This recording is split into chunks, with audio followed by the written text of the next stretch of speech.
मैं सरपंच ग्राम पंचायत मुंडिया खेड़ा महेंद्र सिंह उर्फ पवन मास्टर। जिस प्रकार से सीएम साहब जन संवाद लोगों से मिलने का प्रोग्राम कर रहे थे, जब नारनौल क्षेत्र में था उस समय, क्योंकि मेरा गांव मुंडिया खेड़ा है तो दोंगड़ा से टच करता है, और उस समय इन्होंने कहा था, हम मिले भी थे कि भाई हम, क्योंकि ये 2011 की डिमांड है दोंगड़ा हिर की उप तहसील की, और उन्होंने कहा हम बना देंगे।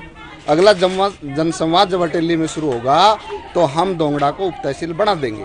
लेकिन अब मुझे पता लगा है दोंगड़ा के लोगों से, सभी से, कि इनको सख्त हिदायत थी कि आप जन संवाद प्रोग्राम में नहीं जाएंगे, अगर आप जाएंगे तो आपको उठा लिया जाएगा, ऐसा लोगों के द्वारा बताया गया।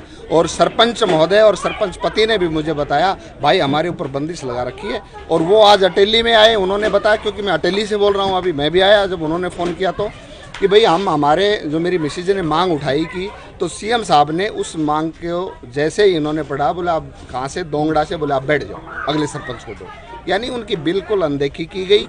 और अटेली क्षेत्र की मैं बात करूं तो यहाँ 30-35 गांव आते हैं, जिनको बहुत भारी उम्मीद थी, बहुत बड़ा उत्साह था कि सीएम साहब आएंगे, एक सौगात दे के जाएंगे। लेकिन सभी गांवों में निराशा है, सन्नाटा है, और बेहोश टाइप में लोग हो रहे, भाई हमारे साथ क्या अनहोनी हो गई। बहुत बड़ा मतलब उनको घात पहुंची इस बात की। तो सीएम साहब से हम यही निवेदन करेंगे कि जो बातें उन्होंने कही उसके ऊपर कथनी और करने में फ़र्क नहीं होना चाहिए।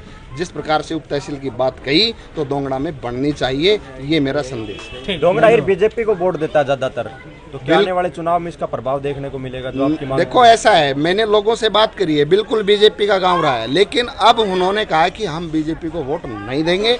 ये लोगों की सोच है और मैं रूबरू हुआ हूँ उनसे।